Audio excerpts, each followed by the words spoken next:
Hello बच्चा party, कैसे हैं आप। माई सेल्फ निधि शर्मा और आपका अपना चैनल सफल शिक्षा। कैसे हो बच्चा, लॉकडाउन कैसा चल रहा है। बढ़िया चल रहा होगा, सब घर बैठे हैं। लॉकडाउन 1, 2, 3 एंड लॉकडाउन अब 4 स्टार्ट हो गया है। आज की जो हम वीडियो बनाएंगे वो हमारी जो वीडियो होगी वो 10th के लिए होगी। 10th का हम जो चैप्टर स्टार्ट कर रहे हैं। Now I am going to start second chapter of physics. Physics का जो हमारा सेकेंड चैप्टर है, फर्स्ट चैप्टर मैंने आपको व्हाट्सएप वगैरह में या थोड़ी बहुत जो आपने वीडियोस वगैरह में जो है वो फर्स्ट हमारा चैप्टर हो गया। तो बच्चों की डिमांड के अकॉर्डिंग अब हम सेकेंड चैप्टर को हम स्टार्ट करते हैं। जो हमारा सेकेंड चैप्टर है, सेकेंड चैप्टर का नाम है हमारे पास force and laws of motion. उसमें हम ज़्यादा से ज़्यादा क्या करेंगे, लॉज ऑफ मोशंस के बारे में पढ़ेंगे। कितने तरह के फोर्स होते हैं और कैसे होते हैं। आपने वीडियो को एंड तक देखना है, स्टेप बाय स्टेप देखो। अगर आप स्टेप बाय स्टेप देखोगे, समझोगे, तभी आपको एक फिजिक्स का चैप्टर समझ में आएगा। कॉन्सेप्ट को देखो और साथ के साथ आपने इसके नोट्स भी बनाने हैं। अगर आप नोट्स नहीं बनाओगे तो आप मेरा वीडियो बनाने का कोई फायदा नहीं, क्योंकि पढ़ना बच्चे आपने हैं, पेपर आपने देने हैं, मैंने नहीं देने हैं। तो ज़्यादा से ज़्यादा आपने वीडियो को लाइक करना है, शेयर करना है, और कोई चीज़ नहीं समझ में आती है, वीडियो कैसी लगती है, सबने ये कमेंट भी करना है। आपके कमेंट से, आपके व्यू से हमें मोटिवेशन मिलती है, और अगर हमें मोटिवेशन मिलेगी तो अच्छी से अच्छी कोशिश करेंगे कि आपके पास ऑनलाइन के थ्रू आपके पास जो है लेक्चर जो है यूट्यूब के थ्रू प्रोवाइड किए जाए। तो आइए सबसे पहले हम अपना सेकंड चैप्टर करते हैं। तो हमारे पास चैप्टर का नाम है हमारे पास force and laws of motion. तो मुझे नाम से ही क्लियर हो रहा है, हमारे पास यहाँ पर आ रहा है फोर्स। अब आपको पता होना चाहिए कि हमारे पास फोर्स क्या होता है। तो बच्चे सबसे पहले आपको पता होना चाहिए व्हाट इज फोर्स। फोर्स क्या होता है। Force is just like a push and pull. हम किसी चीज को खींचते हैं या धकेलते हैं, वो चीज क्या होती है, फोर्स लगती है। अब आप खुद देखिए, अब आप खुद देखो, हम हर चीज पे फोर्स लगाते हैं। फोर्स क्या है बच्चे, फोर्स एक ऐसी चीज है, एक ऐसी फिजिकल क्वांटिटी है जिसको हम लगाते हैं, जिसको हम फील कर सकते हैं, but it can not be seen. हम इसको देख नहीं सकते, ना ये हमें दिखते हैं, लेकिन हम इससे होने वाली एक्टिविटीज़ जो है वो फील कर सकते हैं। जैसे कुछ एग्जांपल देते हैं। सबसे पहले हम करते हैं कॉन्सेप्ट ऑफ फोर्स। जैसे कॉन्सेप्ट ऑफ फोर्स में आप ये देखिए, सबसे पहले हम डोर को ओपन कर रहे हैं, क्लोज कर रहे हैं, तो उसमें क्या लग रहा है, फोर्स लग रहा है। हम बैट से बॉल को स्ट्राइक कर रहे हैं, वो बॉल जब बैट से टकराती है और जितना हम फोर्स लगाते हैं उस हिसाब से वो बॉल क्या होती है, मूव होती है, वो भी क्या लग रहा है, फोर्स लग रहा है। हम किसी को धक्का मार रहे हैं या कोई चीज़ हम खींच रहे हैं तो उसमें हम क्या कर रहा है, फोर्स लग रहा है। बट हम इस फोर्स को देख नहीं सकते, लेकिन हम इससे होने वाली एक्टिविटीज़ को फील कर सकते हैं। अगर आपने फिजिक्स समझनी है ना बच्चे, तो उसको डेली लाइफ से रिलेट करो। जितना आप डेली लाइफ से रिलेट करोगे ना, उतना ही कॉन्सेप्ट आपका क्लियर होगा और आपको वो चीज़ क्लियर समझ में आएगी। तो सबसे पहले हम फोर्स करते हैं कि फोर्स, कॉन्सेप्ट ऑफ फोर्स। तो फर्स्ट हमारे पास टॉपिक है, हमारे पास कॉन्सेप्ट ऑफ फोर्स। फोर्स के कॉन्सेप्ट, कॉन्सेप्ट ऑफ फोर्स में मैंने कुछ पॉइंट्स यहाँ पे मेंशन करने हैं, जो आपने पॉइंट्स लिखने हैं, साथ के साथ आपको बताने हैं, लिखने हैं, ठीक है। तो सबसे पहले कॉन्सेप्ट ऑफ फोर्स में आप देख सकते हो, in our daily life we observe that some muscular effort. ये जो फोर्स होते हैं हमारे पास, जितने भी हमारे मस्कुलर्स होती है उसके एफर्ट होती है। बिना हम मस्कुलर एफर्ट के हम फोर्स नहीं लगा सकते। अगर ना किसी की बॉडी के अंदर एनर्जी कम है तो वो इतना फोर्स कम लगाता है, किसी की बॉडी में अच्छी एनर्जी है तो वो फोर्स ज़्यादा लगाता है। तो इस हिसाब से हमारे पास फोर्स होता है। और जितनी भी हमारे के पास स्टेशनरी है, इस फोर्स की वजह से कोई भी चीज़ रेस्ट में है तो हम उसको मूव करवा सकते हैं, कोई चीज़ मूव कर रही है तो उसको हम रेस्ट में ला सकते हैं। किसकी हेल्प से, फोर्स की हेल्प से। But force can not be seen, हम इसको देख नहीं सकते, बट इससे होने वाली एक्टिविटीज़ को हम फील कर सकते हैं। तो सबसे पहले हम कॉन्सेप्ट ऑफ फोर्स में लिख सकते हैं, फोर्स क्या होता है। फोर्स इज ए पुश और pull of an object. Push, in fact the push और pull on an object is known as force. तो सबसे पहले तो बच्चे आपको फोर्स की डेफिनेशन पता होनी चाहिए कि फोर्स क्या होता है।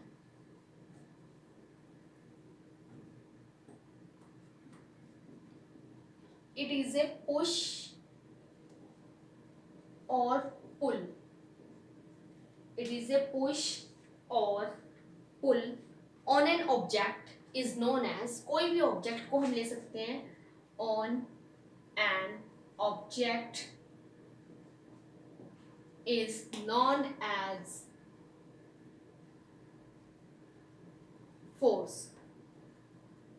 तो बेसिकली अब ये देखो यहाँ पे मैंने दो वर्ड लिखे हैं, पुश और पुल। तो इन चीज को आपने ध्यान से देखना है कि पुश और पुल है, कि अगर हम किसी बॉडी पे पुश करते हैं या पुल करते हैं तो वो चीज हमारे पास क्या लग रही है, फोर्स लग रही है। ठीक है बच्चे, क्लियर समझ में आ रहा है, बोर्ड में आप सबको क्लियर दिख रहा है। उसके बाद जो मैंने आपको बताया है कि force can not be seen, force के बारे में लिखेंगे हम बच्चे, force can not be seen, can not be seen. ठीक है बच्चे, can not be seen but the effect of force, but the effect of force, जो भी हमारे पास फोर्स के इफेक्ट है, but the effect of force on an object can be seen, on an object भी हो सकते हैं बच्चे, कोई बॉडी भी हो सकती है, on an object can be seen भी आप लिख सकते हो, और फेल्ट भी लिख सकते हैं, मतलब हम उसको फील भी कर सकते हैं। क्लियर बच्चे, to understand the meaning of term force let us perform a following activities. कुछ एक्टिविटीज जैसे मैंने यहाँ पे लिखनी है, उसको फोर्स के कॉन्सेप्ट को समझने के लिए मैं आपको कुछ एक्टिविटीज समझाते हैं। हम आपको, जैसे हम कोई बॉल लेते हैं, बॉल को हम दीवार पे मारते हैं, तो जैसे हम उसको दीवार पे मार रहे हैं, हम फोर्स लगा रहे हैं और वो बैक आ रही है, वो बैकवर्ड फोर्स भी लग रहा है, उसमें फॉरवर्ड फोर्स भी लग रहा है। बट धीरे से मारोगे तो कम फोर्स लगेगा, जोर की मारोगे तो ज़्यादा फोर्स लगेगा। हम एक मेज है, एक मेज को कभी अपनी तरफ खींच रहे हैं, कभी हम उसको धकेल रहे हैं, पुश कर रहे हैं, पुल कर रहे हैं, वो भी क्या चीज़ है बच्चे, फोर्स लग रहा है। हम चलते हैं, हम जैसे चल रहे हैं, हमारा एक पैर आगे लग रहा है, पीछे लग रहा है, तो ये भी हमारे पास एक बॉडी पे हमारे जो पैर है और on the surface of ground उसमें उस पर क्या लग रहा है, हमारे पास फोर्स लग रहा है। तब ये देखिए, जैसे हम कोई भी डोर है, डोर को ओपन करते हैं, कैसे भी ओपन कर रहे हैं, जैसे भी है, स्लाइडर वाला डोर होगा या सिंपल होगा, जो डोर ओपन करने वाला है उसमें रोटेटिंग फोर्स लग रहा है, तो वो भी हमारे पास क्या है, एक फोर्स है। कोई चीज़ हम घुमा रहे हैं, अगर घुमा रहे हैं, this is a turning effect of force, वो टर्न करके फोर्स लग रहा है, उसको हम एंगुलर फोर्स कहते हैं। लेकिन बट हम यहाँ पर जो कर रहे हैं, हम सिंपल फोर्स की बात कर रहे हैं। तो फोर्स से सारी एक्टिविटीज़ हैं, विदाउट फोर्स हम कुछ भी नहीं कर सकते। आज के टाइम में हर चीज़ पे हम फोर्स लगा रहे हैं, तो जितना आप उसको डेली लाइफ से रिलेट करोगे, जैसे मैंने एक एग्जांपल आपको बैटमैन का दिया है, बैटमैन जो है बॉल को हिट करता है, जैसे ही वो बॉल को हिट करता है, किसकी हेल्प से, फोर्स, कि वो उसने सिक्स मारा है या चौका मारा है, वो भी हमारे पास क्या है, एक फोर्स लग रहा है। तो सारी तरह की जो हमारे पास एक्टिविटीज़ हैं, ये हमारे फोर्स के अंदर है। जैसे कोई स्प्रिंग है, consider a spring whose one end is fix on the wall, now pull the spring is stress. Spring लेते हैं, उसका एक एंड को हम फिक्स कर देते हैं, जैसे हम एक एंड को फिक्स करते हैं और दूसरे एंड को हम जैसे खींचते हैं, वो खींचते हैं, पुल कर रहे हैं, एकदम छोड़ते हैं, वो भी हमारे पास क्या लग रहा है बच्चे, फोर्स लग रहा है। तो फोर्स की काफ़ी सारी हमारे पास एक्टिविटीज़ हैं जिसको हम दे सकते हैं, जैसे पुल ए ड्रॉर इन योर टेबल, जो टेबल का ड्रॉर होता है उसको हम खींचते हैं, तो वो भी हमारे पास क्या है, फोर्स है। तो फाइनली एक चीज़ पता लगी, द पुल और push activity on the body is known as force. The pull and push activity of the body, किसी एक्टिविटी, किसी बॉडी पे ये एक्टिविटी लग रही है ना पुल और पुश की, तो is just like a force. तो ये हमारे पास फोर्स होता है जिसको हम फोर्स से कंपेयर करते हैं। जो प्रॉपर वे से हमारे पास जो डेफिनेशन आती है फोर्स की, आप ये लिख सकते हो, ये पुल वाली भी लिख सकते हो या सिंपल भी लिख सकते हो। फोर्स हमारे पास जो होती है, ये बच्चे फिजिकल क्वांटिटी होती है। फिजिकल क्वांटिटी का मतलब होता है कि इसकी कोई प्रॉपर वे से डायरेक्शन नहीं होती है। ठीक है बच्चे, the force is a physical quantity which tends to cause motion in a object. ठीक है बच्चे, अब फोर्स के बारे में लिखते हैं यहाँ पर, the force is a physical quantity, ये एक फिजिकल क्वांटिटी होती है बच्चे। दो तरह की क्वांटिटी है हमारे पास, फिजिकल क्वांटिटी आती है, एक केमिकल क्वांटिटी आती है। विच कॉज, इसी की वजह से हमारे पास क्या होता है, विच, CAUSES, which cause, which cause. Board पे बच्चे आप ध्यान से देखिए, मैंने जो डेफिनेशंस लिखी हैं, जो मैंने यहाँ पे थ्योरी लिखी है, वो फोर्स को समझने के लिए लिखी है। फोर्स क्या होता है, देखो सबसे पहले जो मेन चीज़ है उसको अंडरलाइन करते हैं। A force is a physical quantity. दो तरह की क्वांटिटी होती है, एक फिजिकल होती है, एक केमिकल होती है। इसके अंदर कोई केमिकल यूज नहीं हो रहा है, तो it is not a chemical quantity, it is a physical quantity. Which causes और टेंस टू कॉज, मतलब इसके कारण की वजह से ए मोशन इन एन ऑब्जेक्ट, कोई भी बॉडी अगर मोशन में है एट रेस्ट, हम उसको रेस्ट में भी ला सकते हैं, या कोई बॉडी रेस्ट में है तो हम फोर्स लगाकर उसको मोशन में भी, and change the direction of the motion. कोई भी बॉडी अगर हम रेस्ट पे है तो हम फोर्स लगा के उसको मोशंस में ला सकते हैं, और अगर मोशन में है तो चेंज इन डायरेक्शन, तो हम उसके डायरेक्शंस को भी चेंज कर सकते हैं with the help of force. Without force हम उसको नहीं चेंज कर सकते।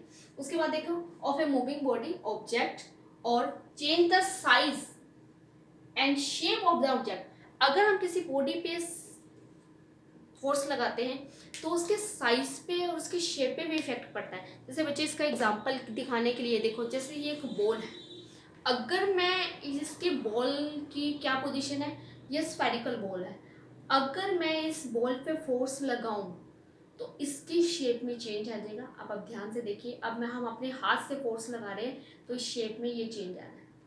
अब आप खुद देखिए, दोनों हाथ से लगा रहे हैं तो इसकी फोर्स, इसकी जो बॉडी है, इसकी जो इसमें चेंज आ रहा है, ये क्या चेंज आ रहा है, ये प्रेस हो रही है। क्लियर। अगर मैं फोर्स को हटा दूं तो जैसे हम फोर्स को हटा देते हैं वो दोबारा अपने ओरिजिनल साइज पे आ जाती है। मतलब जब तक फोर्स का इफेक्ट है तब तक इसकी बॉडी में चेंज आ रहा है, साइज में भी चेंज आ रहा है, शेप में भी चेंज आ रहा है। बट जैसे हम फोर्स को रिमूव करते हैं तो ये दोबारा अपनी ओरिजिनल शेप में आते हैं। वो क्यों आ रही है, क्योंकि इसके अंदर बच्चे बेसिकली बेसिक प्रॉपर्टी है जिसको हम कहते हैं इलास्टिसिटी, फ्लेक्सिबिलिटी। डेली लाइफ में रिलेट करें तो इस चीज़ को हम कहते हैं फ्लेक्सिबिलिटी। अगर इसके अंदर फ्लेक्सिबिलिटी है, जिस बॉडी के अंदर इलास्टिसिटी है, फ्लेक्सिबिलिटी है, फोर्स लगाने के बाद और जब आप फोर्स हटाते हो तो वो दोबारा अपनी ओरिजिनल शेप जो है, कॉन्फ़िगरेशन जो है, कॉन्फ़िगरेशन का मतलब होता है शेप, साइज, रिगेन कर लेती है। अगर किसी बॉडी में फ्लेक्सिबिलिटी कम है तो अगर आपने इस पर फोर्स लगाया और फोर्स हटाया तो वो दोबारा अपनी ओरिजिनल शेप को रिगेन नहीं कर पाता। वो क्यों नहीं कर पा रहा, क्योंकि उसके अंदर फ्लेक्सिबिलिटी क्या है, कम है। तो कहने का मतलब है कि अब ये तो एक बड़ी बॉल थी, एक ही बच्चे एक ही छोटी बॉल है, इस पर भी सेम चीज़ है। ये देखो, अगर मैंने इसको प्रेस किया तो ये देखो इसके साइज पे, इफेक्ट पे चेंज आ रहा है। ये जो चेंज आ रहा है ये किसकी वजह से आ रहा है, फोर्स की वजह से आ रहा है। तो कहने का मतलब फोर्स लगाने से आप इसके बॉडी के शेप और साइज को भी चेंज कर सकते हैं, और the change the speed of the object, हम बॉडी की जो स्पीड है उसको भी हम चेंज कर सकते हैं। जो हमारे पास आ रही है स्पीड ऑफ द ऑब्जेक्ट, तो ये किसकी वजह से हो रहा है, with the help of force. तो बेसिकली आज हमने टॉपिक जो समझा वो फोर्स के बारे में समझा, फोर्स क्या होता है, किस किस तरह का होता है। अब हम नेक्स्ट कर रहे हैं effect of force. Effect of force में हमारे पास ये सारा यही चीज़ आती है। तो नेक्स्ट है बच्चे, आप फटाफट इसको नोट डाउन भी करते रहो ताकि आपको बेसिकली जो बेसिक चैप्टर है उसको क्लियर समझ में आता रहे। फोर्स को बारे में आपको जितना आप डेली लाइफ से रिलेट करोगे तभी समझ में आएगा। तो नेक्स्ट है बच्चे मेरे पास effects of force. Effects of force. Effect of force में आप देखिए, फोर्स कैन चेंज, फोर्स क्या क्या चेंज कर सकता है, फोर्स कैन चेंज। अब वो क्या क्या चेंज कर सकते हैं उसको आप ध्यान से देखिए। फर्स्ट पॉइंट मैंने लिखा, जो फोर्स हमारे पास चेंज कर सकता है। फर्स्ट पॉइंट देखिए आप इसको, फर्स्ट पॉइंट है हमारे पास जो फोर्स हमारे पास चेंज कर सकता है, द स्टेट ऑफ रेस्ट और motion of an object. The state, state का मतलब होता है बच्चे position, the state of rest और motion of an object.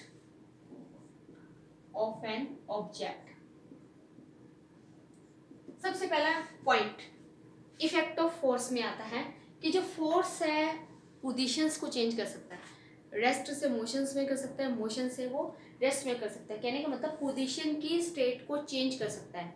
Second है size of the object, size को चेंज कर सकता है, जो मैंने अभी आपको करके दिखाया है। साइज ऑफ द ऑब्जेक्ट के साइज को वो चेंज कर सकता है। सेकेंड पॉइंट आता है हमारे पास। एंड थर्ड है shape of the object, shape को भी चेंज कर सकता है। शेप ऑफ द ऑब्जेक्ट, ठीक है बच्चे। उसके बाद स्पीड ऑफ द ऑब्जेक्ट, ये सारी चीजें वही है जो मैंने ऊपर लिखी है, बस उसको ब्रीफली जो मैंने अंडरलाइन किया था वो चीज मैंने यहाँ पे लिखी है। अब फोर्थ हमारे पास है speed of the object,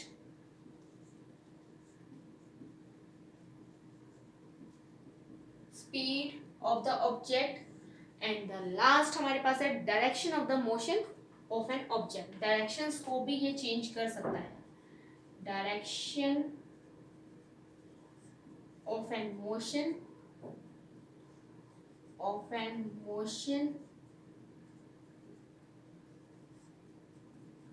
the object, मतलब उसकी डायरेक्शन को भी चेंज कर सकता है। तो ये फोर्स से हमारे पास क्या क्या इफेक्ट पड़े और क्या क्या इफेक्ट नहीं पड़े, तो ये सारे के सारे जो इफेक्ट्स हैं, जो चेंज हैं, वो सारे के सारे मैंने बोर्ड पे मेंशन कर रखे हैं कि क्या क्या इसमें चेंजेस आ रहे हैं और क्या क्या चेंजेस नहीं आ रहे हैं। क्लियर बच्चे? कुछ चीज़ नहीं समझ में आए तो आप हम मेरे से समझ सकते हो, कमेंट बॉक्स में आप लिख सकते हो। अब बच्चे अब उसके बाद आता है हमारे पास फोर्स। इसमें दो तरह के होते हैं बच्चे, एक होता है बैलेंस फोर्स, इक्वल दोनों साइड से बैलेंस लग रहा है, और एक होता है बच्चे अनबैलेंस फोर्स। जैसे मैं एग्जांपल दूँ, मैंने 10 बच्चे लिए, 10 स्टूडेंट ले लिए, 5 को इधर खड़ा कर दिया लेफ्ट हैंड साइड पे, राइट हैंड साइड में, और 5 को लेफ्ट हैंड साइड पे खड़ा कर दिया, और दोनों सबको एक रस्सी दे दी, सारे इक्वल अमाउंट से उसको खींच रहे, पूरा फोर्स लग रहा है क्योंकि इक्वल क्वांटिटी में वहाँ पे दोनों साइड से फोर्स लग रहा है। ना तो लेफ्ट साइड के राइट में मूव कर रहे हैं, ना ही राइट साइड के लेफ्ट में मूव कर रहे हैं। वो इस वजह से मूव नहीं कर रहे क्योंकि उन पे जो फोर्स लग रहा है बच्चे को बैलेंस लग रहा है, इम्बैलेंस नहीं। आपने देखे, हम कोई चीज़ मार्केट में खरीदने जाते हैं, हम उसको कहते हैं कि 1 kg की दे दें, वो एक साइड पे 1 kg की वो क्वांटिटी जो भी आप डाल रहे हैं, मान लो शुगर ले रहे हो तो वो शुगर को मेजरमेंट कर रहा है, और एक साइड पे उसने स्टोन रखा होता है 1 kg का मेजरमेंट कर रहे हैं। जैसे वो 1 kg होते हैं, दोनों बैलेंस होता है और बीच में निडल आ जाती है, सेंट्रल पॉइंट भी आते हैं, तो it means a balance force, दोनों साइड में इक्वल लग रहा है। और अगर अनबैलेंस होगा तो इधर तो मैंने 1 kg रखा है, उधर मैंने कम कर दी क्वांटिटी, शुगर को कम कर दी है, ज़्यादा कर दी, कम कर दिए तो वो ऊपर हो जाएगा, अगर मैंने ज़्यादा कर दिया तो वो चीज़ क्या हो जाएगी, नीचे हो जाएगी, वो अनबैलेंस हो जाएगा। ठीक है, तो दो तरह के फोर्स होते हैं हमारे पास, बैलेंस और अनबैलेंस। अब हम टॉपिक में करेंगे नेक्स्ट, जो हमारा टॉपिक आ रहा है बैलेंस और अनबैलेंस फोर्स। तो सबसे पहले हम यहाँ पे करते हैं बैलेंस फोर्स। तो नेक्स्ट है हमारे पास फोर्सेस आर 2 टाइप्स, 2 टाइप्स के होते हैं। फर्स्ट हमारे पास है बैलेंस्ड फोर्स एंड सेकंड हमारे पास है अनबैलेंस्ड फोर्स। तो बच्चे बैलेंस फोर्स, सबसे पहले हम करेंगे बैलेंस फोर्स। बैलेंस फोर्स को समझने के लिए हम एक एक्टिविटी को परफॉर्म करेंगे जो बोर्ड पे मैंने समझानी है, उसको ध्यान से समझना। एक तो मैंने सिंपल एग्जांपल दिया था, ये हम एक टेबल वगैरह में एक एक्टिविटी को परफॉर्म करेंगे। तो ये हमारे पास एक एक्टिविटी आ रही है, ये आप घर पे भी कर सकते हो। जैसे मैंने ये एक्टिविटी फर्स्ट ले ली, सबसे पहले हम कर रहे हैं बैलेंस्ड फोर्स। सबसे पहले मैंने क्या किया, एक वुडन का ब्लॉक ले लिया बच्चे, एक वुडन के ब्लॉक पे, अब ये देखो, ये मैंने एक ब्लॉक ले लिया,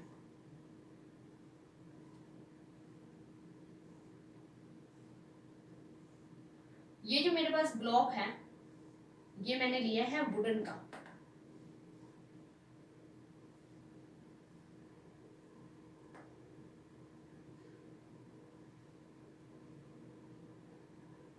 ठीक है बच्चे, ये सबसे पहले मैंने ब्लॉक बनाया, इस ब्लॉक को मैंने टेबल पे रख दिया, मतलब यहाँ पे एक टेबल भी बना देते हैं जिसपे हमने इस ब्लॉक को रखा हुआ है। आप ये ले सकते हो, ये हमने एक टेबल भी बना दिया।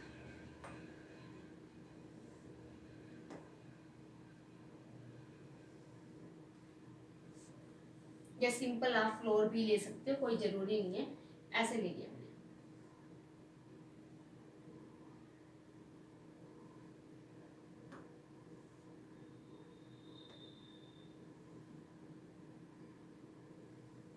ये मैंने एक टेबल ले लिया जिस पे हमने इस वुडन के ब्लॉक को रख दिया। ठीक है,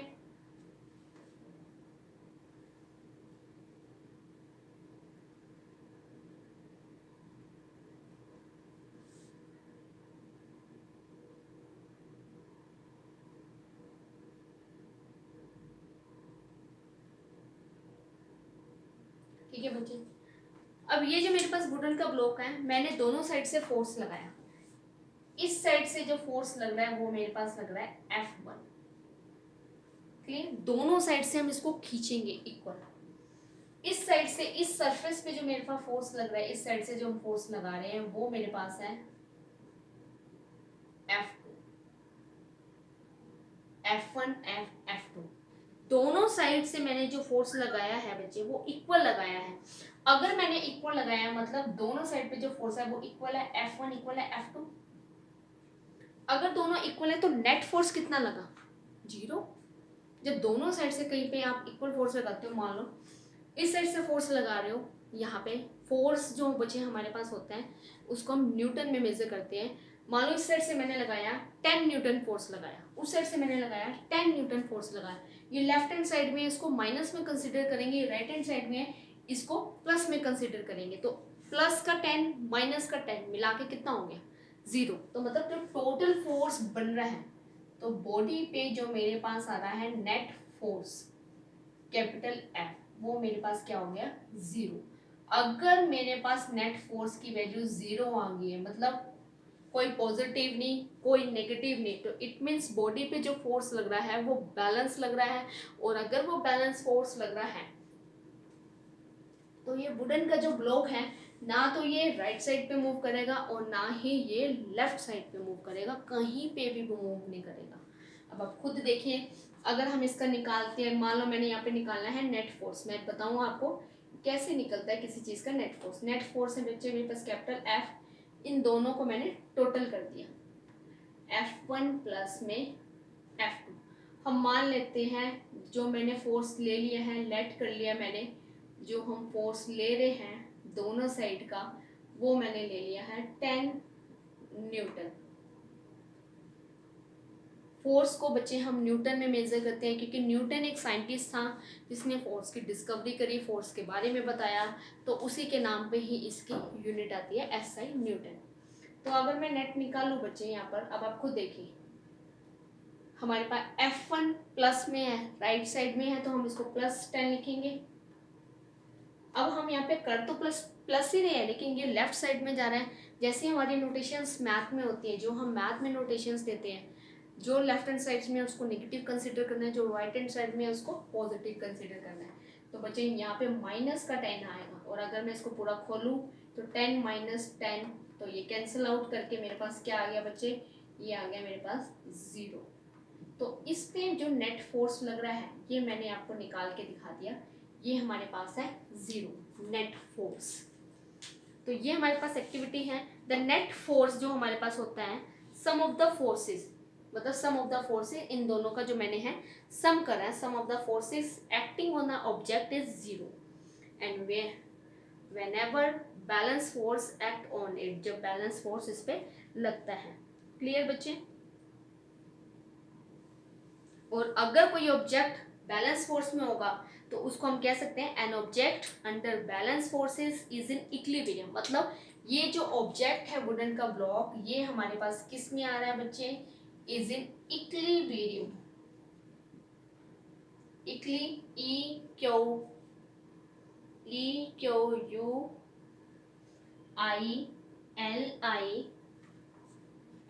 EQUILI इक्विलिब्रियम। इक्विलिब्रियम का मतलब होता है बच्चे इक्वल इक्वल लगना। तो अगर ये फोर्स बैलेंस है, ठीक है बच्चे, कुछ नहीं समझ में आ रहा है तो आप इसको ध्यान से समझो एक्टिविटीज़ को। It is a balance force, ठीक है। और भी हमारे पास एक्टिविटीज़ वगैरह आती हैं बैलेंस फोर्स। अब कुछ बैलेंस फोर्स के, अब नेक्स्ट हमारे पास है बैलेंस फोर्स के डेफिनेशन, बैलेंस फोर्स के एग्जाम्पल, फिर उसके बाद हम करेंगे अनबैलेंस फोर्स। ओके बेटा, तो डेफिनेशन देखिए बच्चे बैलेंस फोर्स की। बैलेंस फोर्स क्या होता है, प्रॉपर वे से डेफिनेशन देखनी है, ध्यान से समझनी है कि what is a balance force. देखिए व्हेन टू फोर्सेस, जैसे मैंने एक्टिविटी बताई कि कम से कम दो फोर्सेस होनी चाहिए। When two forces of equal magnitude, equal magnitude का मतलब होता है बच्चे उनकी वैल्यू इक्वल होनी चाहिए। जैसे मैंने दोनों की वैल्यू क्या ली थी, 10 न्यूटन ली थी ना दोनों की साइड, तो दोनों की वैल्यू इक्वल होनी चाहिए, but acting in opposite direction. लेकिन वो जो दोनों फोर्स हैं वो अपोजिट डायरेक्शन में लेनी चाहिए। जैसे एक लेफ्ट में था और एक दूसरा हमारे पास राइट में था। Oh an object simultaneously, simultaneously का बच्चा होता है कि जब वो दो फोर्स लग रहे हैं ना तो वो एक साथ लगने चाहिए। ऐसा नहीं कि पहले वाले ने खींच लिया तो वो सारी की सारी क्वांटिटी ब्लॉक उधर ही मूव हो जाएगा। अगर राइट साइड वाले ने पहले खींचा तो राइट साइड पे मूव होगा, और अगर लेफ्ट साइड वाले ने पहले खींचा तो वो लेफ्ट साइड पे मूव हो जाएगा, मतलब साइमल्टेनियसली लगने चाहिए। देन ऑब्जेक्ट कंटिन्यूस, तो जो ऑब्जेक्ट होगा is in its state of rest, या तो वो रेस्ट में ही होगा या फिर वो यूनिफॉर्म मोशंस में मूव करेगा। यूनिफॉर्म मोशंस का मतलब होता है बच्चे उसको हम एक किस्म से रेस्ट की फॉर्म में ही कंसीडर करते हैं। यूनिफॉर्म मोशन का मतलब होता है ना ही कोई प्रॉपर, जो उसकी इनिशियल वेलोसिटी है वही उसकी फाइनल वेलोसिटी होती है, वो इक्वल होती है। जिसकी वेलोसिटी इक्वल होगी तो वो यूनिफॉर्म मोशंस में मूव कर रहा है इन ए स्ट्रेट लाइन, वो जो मूवमेंट हो रही है स्ट्रेट लाइन में हो रहा है। And such forces acting on the object are known as balance force. उन फोर्सेस को हम कहते हैं बैलेंस फोर्स। क्लियर बच्चे, फटाफट जल्दी से डेफिनेशंस को नोट करिए, जो भी आपके पास वीडियो में मेंशन कर रखी हैं डेफिनेशंस, एक एक चीज़ को क्लियर करिए। उसके बाद हमारे पास कुछ एग्जाम्पल हैं जो मैं आपको वैसे ही प्रॉपर वे से समझा दूँ। जैसे हमारे पास एग्जाम्पल हो बैलेंस फोर्सेस। नेक्स्ट हमारे पास टॉपिक है एग्जाम्पल ऑफ बैलेंस्ड फोर्सेस। तो मुझे फर्स्ट एग्जांपल आपने ध्यान से सुन लेना है। फर्स्ट एग्जांपल है when we push ball, ball the ball does not move. जैसे अगर हम किसी, कोई दीवार है बच्चे, अगर हम दीवार को धक्का लगा रहे हैं बट दीवार तो नहीं हिल रही ना। अब ये देखिए ये बोर्ड है, ये दीवार पे लगा, अब मैं इसको धक्का लगाऊं, ऐसे करके हम धक्का लगाते हैं तो हम पीछे हो जाएंगे। हम धक्का प्रॉपर वैसे लगा रहे हैं बट दीवार पे कोई इफेक्ट नहीं पड़ रहा, मतलब उसकी पोजीशन नहीं चेंज हो रही। अगर किसी बॉडी की पोजीशन नहीं चेंज हो रही तो मतलब उसका नेट फोर्स क्या हो गया, जीरो हो गया। क्लियर ना। अगर किसी बॉडी की कोई ऑब्जेक्ट की पोजीशन ही नहीं चेंज हो रही, जैसे मैंने अभी ब्लॉक वाली एक्टिविटी बताई थी, ना तो वो राइट की तरफ मूव कर रहा था ना वो लेफ्ट की तरफ मूव कर रहा था, तो उसका ऑब्जेक्ट क्या था, मतलब उसकी पोजीशन क्या थी, एक ही जगह फिक्स थी। अगर कोई बॉडी एक ही जगह पे फिक्स है तो मतलब इट मीन्स से बैलेंस फोर्स, तो उस पर जो फोर्स लग रहा है वो बैलेंस लग रहा है। देखो when we push a ball the ball does not move at all, it remains at rest. On other hand, the ball also exert equal force on our hand in opposite direction. कहने का मतलब है जब हम ball पे धक्का लगा रहे हैं, बॉल्स मूव नहीं हो रही है, तो इसका मतलब क्या है, बॉल्स भी एग्जर्ट कर रही है force but in opposite direction में। जितना फोर्स हम लगा रहे हैं उतना फोर्स हमें बॉल की तरफ से भी लग रहा है जो एग्जर्ट कर रही है फोर्स। तो हमारा फोर्स और बॉल की तरफ से जो फोर्स एग्जर्ट हो रहा है वो इक्वल लग रहा है, और इक्वल लग रहा है तो इट मीन्स वो नेट फोर्स जो हमारे पास आ रहा है वो जीरो आ रहा है, और वो दोनों साइड से आ रहा है। तो नेट फोर्स जीरो का मतलब both forces are cancel out each other. Cancel, जब उन्होंने कैंसिल कर दिया the effect on each other, hence and these forces are called balance force. तो कहने का मतलब है इन फोर्सेस को हम कहते हैं बैलेंस फोर्स। क्लियर बच्चे, फर्स्ट आपको एग्जांपल समझ में आया। उसके बाद सेकंड आप ले सकते हो, सेकंड और एग्जांपल लेते हैं। When we try to push a heavy box, अगर हम एक हैवी बॉक्स को ट्राई कर रहे हैं, पुश कर रहे हैं on the rough surface, it does not move. In this case the force of push applied on the box is forward, the force is surface on the floor, the force and surface on the force and frictional force. And the force जो हमारे पास आ रहा है वो हमारे पास frictional force आ रहा है, और वो फ्रिक्शनल फोर्स की वजह से जो है बॉक्स जो है प्रॉपर वे से मूव हो रहा है। अब बच्चे आप कहोगे ये फ्रिक्शनल फोर्स क्या आता है? Friction is just like a force. अगर हम चल रहे हैं तो बच्चे हमारे पैरों, हमारे जो फीट्स हैं, पैर है और हमारे जो फ्लोर है, उसके बीच में एक फोर्स एक्सर्ट होता है जिसको फ्रिक्शनल फोर्स कहते हैं।